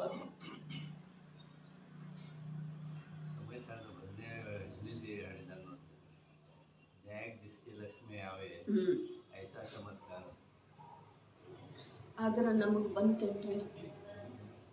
ಯಾಕೆ ಬರಲಿಲ್ಲ ಅಂತಂದ್ರೆ ಅದರಲ್ಲೇ ಇರುವಂಥ ನ್ಯೂನತೆ ಅಲ್ಲ, ನಮ್ಮಲ್ಲೇ ಇರುವಂಥ ನ್ಯೂನತೆ. ಸಮಯ ಸಾರದ ಪ್ರಯೋಜನೇನ ನ್ಯಾಯಕ ತತ್ವ ಲಕ್ಷ್ಯಗಳು ಆಗಿರುವ ಅನಾಹುತ ಅಥವಾ ಅಪರಾಧ ಏನ ನ್ಯಾಯಕ ತತ್ವ ನಾನಿದ್ದೇನೆ ಅನ್ನೋದನ್ನ ಮರೆತು ಹೋಗಿರೋದು. ಪೂಜೆ ಮಾಡುವುದ್ರೊಳಗೆ ಯಾವ ಅಪರಾಧ ಆಗಿರ್ಲಿಕ್ಕಿಲ್ಲ, ಅನಂತ ಕಾಲದ ಮಾತು ಹೇಳ್ತಾ ಇದ್ದೀನಿ. ಪೂಜೆ ಮಾಡುವುದರೊಳಗೆ, ವ್ರತದ ಪಾಲನೆ ಮಾಡುವುದರೊಳಗೆ ಯಾವ ಅಪರಾಧ ಆಗಿರ್ಲಿಕ್ಕಿಲ್ಲ. ಆದ್ರೆ ಅಪರಾಧ ಒಂದೇ ಆದಂತಿದೆ. ಏನ? ನಾನು ಕೇವಲ ಜ್ಞಾಯಕ ತತ್ವ ಇದ್ದೇನೆ, ಅರೂಪಿ ಜ್ಞಾತಾ ತತ್ವ ಇದ್ದೇನೆ. ಎಲ್ಲವನ್ನೂ ತಿಳಿಯುವಂಥದ್ದು ನನ್ನ ಸ್ವಭಾವ ಇದೆ, ಯಾವುದನ್ನು ನಂದನ್ನುವಂಥದ್ದು ನನ್ನ ಸ್ವಭಾವ ಇಲ್ಲ. ಇಷ್ಟು ಒಂದು ಮಾತಿನ ಚಿಂತನ ಮಂಥನ ತಿಂಗಳಗಟ್ಟಲೆ ಮಾಡಲಿಕ್ಕೆ ಬೇಕು.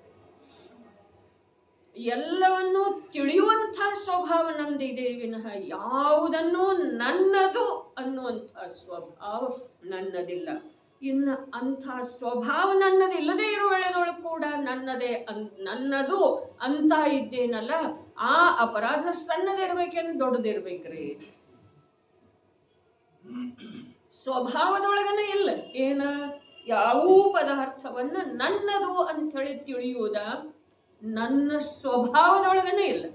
ಹಾಗಾದರೆ ಸ್ವಭಾವದೊಳಗೆ ಇಲ್ಲದಿದ್ರೂ ಕೂಡ ನಾನು ನನ್ನದು. ಅರೆ ಬಹಳಷ್ಟು ಪದಾರ್ಥಗಳನ್ನ, ಎಲ್ಲ ಪದಾರ್ಥಗಳನ್ನ ಬೇಡ, ಯಾವುದಾದರೂ ಒಂದು ಪದಾರ್ಥವನ್ನು ಕೂಡ ನನ್ನದು ಅಂಥೇಳಿ ಅಂದ್ರ ಯಾವುದು ನನ್ನ ಸ್ವಭಾವದೊಳಗೆ ಇಲ್ಲವೋ ಆ ಪ್ರಕಾರದ ಅನಿಸಿಕೆ, ಆ ಪ್ರಕಾರದ ತಿಳುವಳಿಕೆ, ಆ ಪ್ರಕಾರದ ಪ್ರವೃತ್ತಿ, ಆ ಪ್ರಕಾರದ ಸ್ವೀಕೃತಿ, ಆ ಪ್ರಕಾರದ ಅನುಭೂತಿ ನನ್ನದು ಇದ್ರ ಅದರಿಂದ ನನಗೆ ದುಃಖ ಆಗೋದು, ಅದು ಅಪರಾಧ ಇದೆಯೋ, ಸಣ್ಣ ಅಪರಾಧ ಇದೆಯೋ ಅಥವಾ ಮಹಾನ್ ಅಪರಾಧ ಇದೆ. ಯಾರ ಸಲುವಾಗಿ? ಆ ಪರದ್ರವ್ಯದ ಸಲುವಾಗಿಯೋ ಅಥವಾ ನನ್ನ ಸ್ವಭಾವದ ತಿರಸ್ಕಾರ ಮಾಡುವ ರೂಪದ ಅನಂತ ಅಪರಾಧ ಇದೆ. ನನ್ನ ಸ್ವಭಾವ ಎಂಥದ್ದಿದೆ? ಅರೆ ಅನಂತಾನಂತ ಪದಾರ್ಥಗಳನ್ನ, ಮೂರೂ ಕಾಲದ ಅನಂತಾನಂತ ಪದಾರ್ಥಗಳ ಪರ್ಯಾಯಗಳನ್ನ ತಿಳಿಯುವಂಥದ್ದು ನನ್ನ ಸ್ವಭಾವ. ಯಾವುದನ್ನು ನನ್ನದನ್ನುವಂಥದ್ದಾಗಲಿ, ಯಾವುದರ ಕುರಿತಾಗಿಯೂ ಹರ್ಷ ವಿಷಾದ ಪಡುವಂಥದ್ದಾಗಲಿ ನನ್ನ ಸ್ವಭಾವ ಇಲ್ಲ. ಯಾವುದರೊಳಗಾದರೂ ಏನನ್ನೂ ಮಾಡುವಂಥದ್ದಾಗಲಿ ನನ್ನ ಸ್ವಭಾವ ಇಲ್ಲ. ಹಾಗಾದ್ರೆ ಯಾವುದಾದರೂ ಒಂದು ಪರ್ಯಾಯದೊಳಗೆ, ಒಂದು ಪದಾರ್ಥದೊಳಗೆ ನನ್ನದು ಅಂದಿನು ಅಂತಂದ್ರೆ, ಹರ್ಷ ವಿಷಾದ ಮನುಷ್ಯನು ಅಂತಂದ್ರೆ, ಏನಾದರೂ ಪರಿವರ್ತನೆ ಮಾಡಬೇಕು ಅಂದಿನು ಅಂತಂದ್ರೆ ಅದರಿಂದ ಅನಂತ ಅನಂತ ಶಕ್ತಿ ಸಂಪನ್ನ ಮಹಾ ಚೈತನ್ಯ ನಿಜ ಪದಾರ್ಥದ ಅನಂತ ವಿರಾಧನೆ. ದೋಷಿ ಎಷ್ಟು ದೊಡ್ಡದ! ಇಂಥ ದೋಷ 3 ಲೋಕದೊಳಗೆ 3 ಕಾಲದೊಳಗೆ ಜೀವದ ಇನ್ನೊಂದು ಇಲ್ಲ. ಪ್ರಜ್ಞೆ, ನಾ ಇನ್ನೊಬ್ಬರಿಗೆ ಸಹಾಯ ಮಾಡ್ತೇನೆ, ಅರೆ ಮಾಡು, ಆದ್ರೆ ಮಾಡುವ ಸ್ವಭಾವನಿಂದ ಇದೇನಿದು ಒಂದು ಸಲ ನಿರ್ಣಯ ಮಾಡು. ಹಾಗಾದ್ರೆ ಪರಸ್ಪರ ಜೀವನ ಹೇಗೆ ನಡೆಯೋದ? ಜೀವನ ಈಗೇನು ನಡೀತಾ ಇದೆಯಲ್ಲ, ಇದು ಆಕುಲತೆಯ ಮೂಲಕ ನಡೀತಾ ಇದೆ. ಅಲ್ಲಿ ಕಾರ್ಯ ಈಗ ಹೇಗಾಗ್ತಾ ಇದಾವ ಅದರ ಯೋಗ್ಯತೆ ಅನುಸಾರ ಹಾಗೇ ಆಗುವುದವು. ಅಲ್ಲಿ ನಿರಾಕುಲತೆಯ ಮೂಲಕ ನಡೀತದೆ. ಕಾರ್ಯ ಹೇಗಾಗ್ತಾವ್ರಿ? ಈಗ ಹೇಗ ಆಗ್ತಾ ಇದಾವೆಯೋ, ಅರ್ಥಾತ್ ಹೇಗ ಆಗೋ ಇದಾವೆಯೋ ಹಾಗೆ ಆಗ್ತಾ ಇದಾವೆ. ಈಗ ಕೂಡ ಸರ್ವಜ್ಞ ಪ್ರಭು ಕೂಡ ಏನು ಇದೆಯೋ ಅದನ್ನೇ ನೋಡಿದರು. ತನ್ನ ಪರ್ಯಾಯದೊಳಗೆ ಯಾವ ಸಮಯದೊಳಗೆ ಏನ ಆಗೋದಿತ್ತೋ ಸಾಧಕ ಅವಸ್ಥೆಯಲ್ಲಿ ಅದನ್ನೇ ನೋಡಿದರ್ರಿ ಅವರ. ತನ್ನ ಪರ್ಯಾಯವನ್ನ ಹೇಗೆ ಇಲ್ಲವೋ ಹಾಗೆ ನೋಡಲಿಲ್ಲ. ಈಗ ಕೂಡ ಯಾವ ಜೀವದ, ಯಾವ ಅಚೇತನದ ಯಾವುದೇ ಪರ್ಯಾಯವನ್ನ ಹೇಗೆ ಇಲ್ಲವೋ ಹಾಗೆ ನೋಡ್ತಾ ಇಲ್ಲ. ಹೇಗೆ ಇದೆಯೋ ಹಾಗೆ ನೋಡುವುದರಿಂದನ ಅವರ ಸರ್ವಜ್ಞತೆಗೆ ಭಂಗ ಇಲ್ಲ, ನಿಜ ಸ್ವಭಾವಕ್ಕ ಬಾಧೆ ಇಲ್ಲ. ನಾವು ಹೇಗಿಲ್ಲ ಹಾಗೆ ನೋಡ್ತಾ ಇದ್ದೇವೆ. ಕಾರ್ಯ ನಿರಂತರ ಆಗ್ತಾ ಇದೆ. ಅರೆ ಇದು ವಸ್ತು ವ್ಯವಸ್ಥೆ ಇದೆ. ಪ್ರತಿಯೊಂದು ದ್ರವ್ಯ ಈಗ ಹೇಳಿತಲ್ಲ, ಅಸಂಖ್ಯ ಪ್ರದೇಶದೊಳಗಿರುವ ಅರೂಪಿ ಅನಂತಾನಂತ ಗುಣಗಳ ಪ್ರತಿ ಸಮಯಕ್ಕೆ ಕಾರ್ಯ ಮಾಡ್ತಾ ಇದ್ದಾವೆ, ಪರ್ಯಾಯ ರೂಪದಿಂದ ಪ್ರಗಟ ಇದ್ದಾವೆ. ಇನ್ನು ಅದೇ ಆ ಅರೂಪಿ ಚೈತನ್ಯ ಪ್ರದೇಶದ ಜೊತೆಗೆ ಸಪಿಂಡ ರೂಪದಿಂದ ಇರುವಂತಹ ಅನಂತ ಕರ್ಮ ವರ್ಗಣ, ಒಂದೊಂದು ವರ್ಗಣದಲ್ಲಿ ಅನಂತಾನಂತ ಪರಮಾಣು. ಆ ಪ್ರತಿಯೊಂದು ಪರಮಾಣು ನಿರಂತರ ಪರಿಣಾಮಶೀಲಿದೆ. ಹಾಗಾದರೆ ನಾನು ಯಾವ ಪರದ್ರವ್ಯದ ಕಾರ್ಯ ಮಾಡುವ ಸಾಧ್ಯತೆ ಇದೆ? ಯಾವ ಪರದ್ರವ್ಯ ನನ್ನ ಕಾರ್ಯದೊಳಗೆ ಅಡ್ಡಿ ಮಾಡುವ ಸಾಧ್ಯತೆ ಇದೆ? ನನಗೆ ಕಷಾಯವನ್ನು ಉತ್ಪನ್ನ ಮಾಡಿಸುವ ಸಾಧ್ಯತೆ ಯಾವ ಪರದ್ರವ್ಯದೊಳಗಿದೆ? ನಾನು ನಿಷ್ಕಷಾಯ ಸ್ವಭಾವದ ಆಶ್ರಯ ಮಾಡಬೇಕಾದ್ರೆ ಯಾವ ಪರದ್ರವ್ಯ, ಕರ್ಮರೂಪದ ದ್ರವ್ಯ ನನಗೆ ಬಾಧೆ ಅಡ್ಡಿ ಮಾಡೋ ಸಾಧ್ಯ? ಹಾಗಾದರೆ ಇಲ್ಲಿಯವರೆಗೆ ಯಾವ ಪರೋಪಕಾರದ ಕಾರ್ಯಗಳನ್ನ, ಇನ್ನೊಬ್ಬರಿಗೆ ಸಹಾಯ ಅನುಕೂಲ, ಅರೇ ಅದನ್ನೇ ಸ್ವಾಮೀಜಿ ಹೇಳಿದ್ರು, ಪ್ರಭು ತು ನೀ ಪರಕೇನು ಸಹಾಯ ಮಾಡ್ತಾ ಇಲ್ಲ, ಪರಕೋ ಖುಷ್ ಕರ್ನೆ ಕೆ ಲಿಯೆ ಅನಂತ ಭಾವ. ಆದರೆ ಯಾವಾಗ ಈ ವಸ್ತು ವ್ಯವಸ್ಥೆಯನ್ನು ತಿಳಿತಾನೋ ಆವಾಗ ಎಲ್ಲ ಪರದ ಜೊತೆಗೆ, ಎಲ್ಲ ಅರ್ಥಾತ್ ಎಷ್ಟು ಸಂಯೋಗದಲ್ಲಿ ಇದಾವೆಯೋ ಅಷ್ಟು ಪರದ ಜೊತೆಗೆ ಇರುವೆಳೆದೊಳಗೆ ತಾನಾಗೆ ಆಗ ಕೂಡ ಕಾರ್ಯ ಆಗ್ತಾವು, ಈಗ ಕೂಡ ಆಗ್ತಾ ಇದಾವೆ. ಆಗ ಆಕುಲತೆ ಇರುವುದಿಲ್ಲ, ಈಗ ಆಕುಲತೆ ಇದೆ. ಇಷ್ಟೇ ವ್ಯತ್ಯಾಸ. ಆದರೆ ಇಷ್ಟೇ ವ್ಯತ್ಯಾಸ ಎಂಥ ವ್ಯತ್ಯಾಸ ತರ್ತಿದ್ದೀರಿ? ಸಂಸಾರಿ ಜೀವವನ್ನ ಎತ್ತಿ ಮೋಕ್ಷದೊಳಗೆ ಒಯ್ದಿರಿಸ್ತಿದೆ. ಇರಿಸ್ತಿದ್ದೇನೆ. ದೇಶಯಾಮಿ ಸಮೀಚೀನಂ ಧರ್ಮಂ ಕರ್ಮ ನಿವರ್ಹಣಂ ಸಂಸಾರ ದುಃಖತಃ ಸತ್ವಾನ್ ಯೋದ್ಧರತಿ ಉತ್ತಮೇ ಸುಖೇ. ಅಂಥ ಧರ್ಮ ಹೇಳ್ತೇನಪ್ಪ. ಶಂಕರಾಚಾರ್ಯ. ಸಮೀಚೀನ ಧರ್ಮ ಹೇಳ್ತೇನೆ. ಏನು ಯಾಗಿದೆ ಅದ? ಸಂಸಾರ ದುಃಖದೊಳಗಿರುವಂತಹ ಸತ್ವ ಅರ್ಥಾತ್ ಜೀವಗಳನ್ನ ಏನು ಮಾಡ್ತಿದೆ?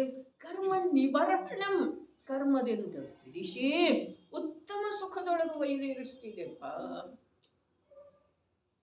ಅವರು ಗ್ರಂಥ ರಚನೆ ಮಾಡಿದ್ರೇನಿಲ್ಲ, ಈ ಶ್ಲೋಕದ ರಚನೆ ಮಾಡಿದ್ರೇನಿಲ್ರಿ. ದೇಶಯಾಮಿ ಸಮೀಚೀನಂ ಅನ್ನುವ ಶ್ಲೋಕದ ರಚನೆ 150 ಸಂಸ್ಕೃತ ಶ್ಲೋಕಗಳ ಮೂಲಕ ಶ್ರಾವಕಾಚಾರದ ರಚನೆ ಮಾಡಿದ್ರು ಅಥವಾ ಇಲ್ರಿ? ಮಾಡಿದರು ಅನ್ನೋದ ಸತ್ಯ ಇದ್ರೂ ಕೂಡ ಅವರಿಗೆ ಮಾಡುವ ವಿಕಲ್ಪದ ಭಾರ ಇರಲಿಲ್ಲ. ನೀವು ನೀರು ತುಂಬುತ್ತೀರೇನಿಲ್ಲ? ಅದ ಸತ್ಯ ಇದ್ರೂ ಕೂಡ ವಿಕಲ್ಪದ ಭಾರದಿಂದ ಕುಸಿದು. ಅಡುಗೆ ಮಾಡ್ತೀರೇನಿಲ್ಲ? ಮಾಡುತ್ತೇವೆ ಅನ್ನೋದು ಸತ್ಯವೇ ಇದ್ರೂ ಕೂಡ ಮಾಡುವ ವಿಕಲ್ಪದ ಭಾರದಿಂದ ಸತ್ತು ಹೋಗ್ತೀರಿ. ಅಡಿಗೆ ಆಗುವ ವೇಳೆದೊಳಗ ಅದನ್ನು ಸ್ವತಂತ್ರ ರೂಪದಿಂದ ನೋಡಿದ್ದೇ ಆದರ ಸ್ವಯಮೇವ ಅದರ ಭಿನ್ನ ಪರಿಣಾಮವನ್ನ ಅವಲೋಕನೆ ಮಾಡಿದ್ದೇ ಆದರ ನಿರಾಕುಲತೆಯಿಂದ ಪರಮ ಸುಖಿ ಆಗಿ ಆ ಪರಮ ಸುಖದ ಸ್ಥಾನದೊಳಗ ಹೋಗಿ ವಿರಾಜಮಾನ. ಯಾವುದು ಬೇಕು ಅದು ಮಾಡೋದಿದೆ. ಅದನ್ನೇ ಯೋಗೇಂದ್ರ ದೇವೇನು ಹೇಳಿದ್ರು? ರುಚಿಸಿದ ಕಡೆ ಹೋಗಿಲ್ಲ ಜೀವ. ಇದು ಹೇಳಿದೇನಪ್ಪ, ಇದು ಬಂಧ ಮಾರ್ಗ ಇದೆ, ಇದು ಸಂಸಾರ ಮಾರ್ಗ ಇದೆ. ಯಾವುದು ಬಂಧ ಮಾರ್ಗ ಇದೆ? ತಾನಾಗೆ ಆಗುವಂತಹ ಕಾರ್ಯವನ್ನ ನಾನು ಮಾಡಿದ್ನೋ ಅನ್ನೋದು ಬಂಧ ಮಾರ್ಗ. ಆಗಲಿ ನೋಡೋಣ. ನಾ ಹೋಗೋದ ಇಲ್ಲ ಒಳಗೆ, ಅಡುಗೆ ಮನೆಗೆ ಹೋಗೋದನ್ನೇ. ಆಗಲಿ ನೋಡೋಣ. ಅನಂತ ಕೇವಲಿಗಳು ಹೇಳಿದಾರಲ್ಲ, ಆಗಲಿ ನೋಡೋಣ. ನಾ ಪರೀಕ್ಷೆ ಮಾಡೇ ತೀರ್ತೇನೆ. 1 ಗಂಟೆಗೆ ಬರೋ ಮಗ 12 ಗಂಟೆಗೆ ಬಂದ, ಮಮ್ಮಿ ಇನ್ನೂ ಅಡುಗೆ ಮಾಡಿಲ್ಲ. ಆಯ್ತಪ್ಪ, 10 ನಿಮಿಷ ಓಡಿ ಹೋಗ್ತಾರಲ್ರಿ. ಮಾಡೋದೇ ಇಲ್ಲ ಅಂತ ನಿರ್ಣಯ ಮಾಡಿ ಕೂತಿದ್ದಲ್ಲ. ಅರೆ, ಯಾವಾಗ ಮಾಡೋದಿದೆ ಆವಾಗ ನೀವು ಮಾಡೇ ಮಾಡ್ತೀವಿ. ಈ 2 ಗಂಟೆ ನಾನಾಗೆ ಮಾಡಲಿಲ್ಲಲ್ಲ. ಅರೆ, ಆವಾಗ ನಿಂದ ಮಾಡೋದನ್ನೇ ಇರಲಿಲ್ಲ.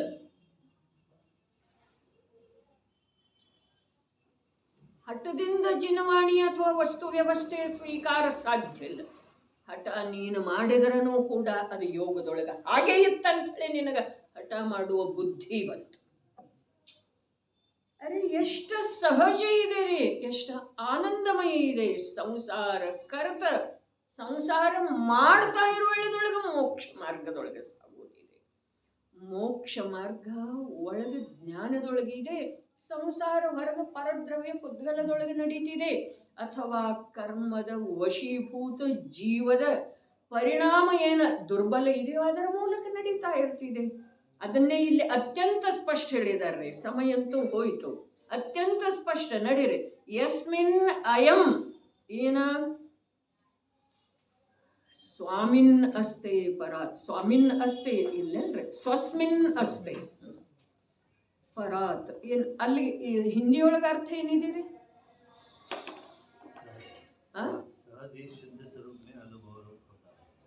ಯಸ್ಮಾತ್ ಏನಿದೆ ಅಲ್ಲಿ 2ನೇ ಪದಖಂಡ. ಅದು ಪೂರ ವಾಕ್ಯ ಓದ್ರಿ, ಸಂಸ್ಕೃತ ಓದ್ರಿ. ಯಸ್ಮಾತ್ ಅಯಂ ಸ್ವಸ್ಮಿನ್ ಆಸ್ತೆ ಪರಾತ್. ಸ್ವಸ್ಮಿನ್ ಅಷ್ಟು ಮಾಡ್ರಿ.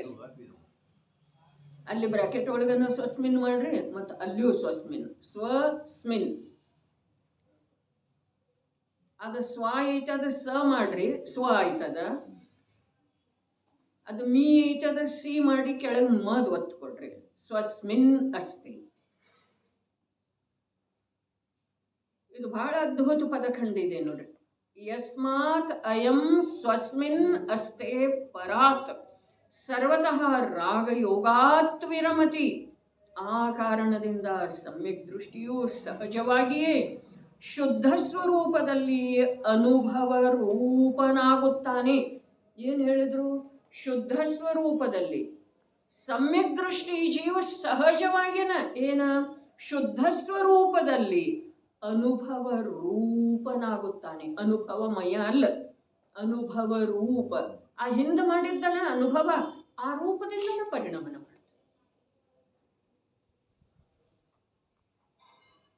ಹಿಂದೆ ಅನುಭವ ಆಗಿತ್ತಲ್ಲ ಅವನಿಗೆ ಶುದ್ಧಾತ್ಮಂದ. ಹಿಂದಂದ್ರೆ ಯಾವಾಗ? ನಿನ್ನೆ ಇರ್ಬಹುದು, ಮೊನ್ನೆ ಇರ್ಬಹುದು, ಒಂದು ವಾರದ ಮೊದಲೇ ಇರಬಹುದು, ಹೆಚ್ಚಂದ್ರೆ 6 ತಿಂಗಳದವರೆಗೆ.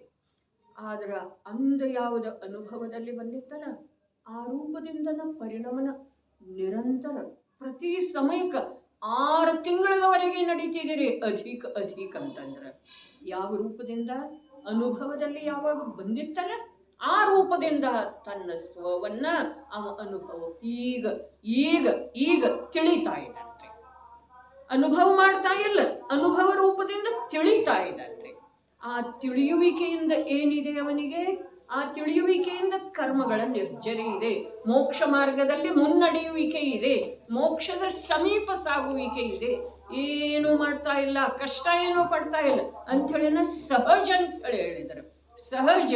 ಮತ್ತೆ ಯಾವುದನ್ನ ಯಾರೋ ಹೇಳಿದ್ದ ನೆನಪಿನಲ್ಲಿ ಇಟ್ಕೊಂಡಲ್ಲ, ಸ್ವಯಂ ತನ್ನ ಅನುಭವದಲ್ಲಿ ಬಂದಿತ್ತಲ್ಲ ಆ ರೂಪದಿಂದ ತಿಳಿತಾ ಇದ್ದಾನೆ.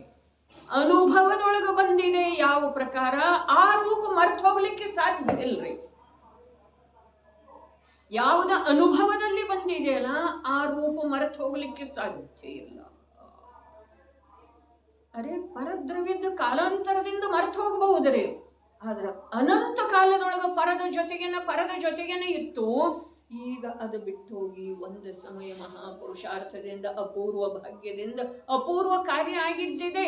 ಸ್ವ ಆಗಿದೆಯೋ ಹಾಗೆ ಶುದ್ಧ ಚೈತನ್ಯ ರೂಪದಿಂದ ಅನುಭವದಲ್ಲಿ ಬಂದಿದೆ. ಅದನ್ನ ಅವ ಯಾವಾಗೂ ಮರೆಯೋದು ಸಾಧ್ಯ ಇಲ್ಲ. 6 ತಿಂಗಳದ ನಂತರ ಕೂಡ ಮರ್ತ ಅಂತಂದ್ರ 6 ತಿಂಗಳವರೆಗಂತೂ ಮರೆಯೋದು ಸಾಧ್ಯ ಇಲ್ಲ. 6 ತಿಂಗಳದ ನಂತರ ಕೂಡ ಮರೆತ ಅಂತಂದ್ರ ಅದು ಅರ್ಧ ಪುದ್ಗಲ ಪರಾವರ್ತನದವರೆಗೆ ಸಂಸ್ಕಾರದೊಳಗೆ. ಇನ್ನು ಎಷ್ಟು ಅವಕಾಶ ಬೇಕ್ರಿ? ನಿಸರ್ಗ ಸರ್ವ ಪ್ರಕಾರಸ್ಯ ಅವಸರಾಯ ಹೇ. ಹೀಗೆ ನಿನ್ನ ಸ್ವರೂಪ ಇದೆ, ಇಂಥ ಸ್ವರೂಪವನ್ನು ತಿಳ್ಕೊಳ್ಳುವ ಭಾಗ್ಯ ಬಂದಿದೆ ಅಂದಮೇಲೆ ಇದಕ್ಕಿಂತ ಭಾಗ್ಯ ಇನ್ಯಾವುದಿದೆ ರೀ? ಇದು ಎಲ್ಲ ಪ್ರಕಾರದಿಂದ ಭಾಗ್ಯ ಇದೆ. ಏನು ಹೇಳಿತು? ಒಂದು ಸಮಯ ಈ ಜೀವ ಶುದ್ಧ ಸ್ವರೂಪದ ಅನುಭವ ಮಾಡಿದ ಅಂತಂದ್ರ ಆ ಅನುಭವ ಬಿಟ್ಟು ಹೋದ್ರನು ಅದು ಒಂದೇ ಸಮಯ ಇರ್ತಿದೆ, ಅದು ಬಿಟ್ಟು ಹೋಗ್ತಿದೆ. ಆದ್ರ 6 ತಿಂಗಳವರೆಗೆ ಅದೇ ರೂಪದ ಇವನ ಜ್ಞಾನದೊಳಗೆ ಪರಿಣಾಮನ ನಡೆದಿರ್ತಿದೆ. ಒಂದು ವೇಳೆ 6 ತಿಂಗಳ ಕಳೆದ ನಂತರ ಕೂಡ ಪುನರನುಭೂತಿ ಆಗಲಿಲ್ಲ ಅಂತಂದ್ರ ಒಂದು ಅರ್ಧ ಪುದ್ಗಲ ಪರಾವರ್ತನ ಕಾಲದವರೆಗೆ ಅದರದ್ದು ಇದೆ ರೀ ಪ್ರಭಾವ ಒಳಗಡೆ ಅಂಥೇಳಿ ಅವನನ್ನು ಸಾದಿ ಮಿಥ್ಯಾದೃಷ್ಟಿ ಅಂತಾರೆ. ಅವ ಮತ್ತೆ ಅನಾದಿ ಮಿಥ್ಯಾದೃಷ್ಟಿ ಆಗೋದಿಲ್ಲ.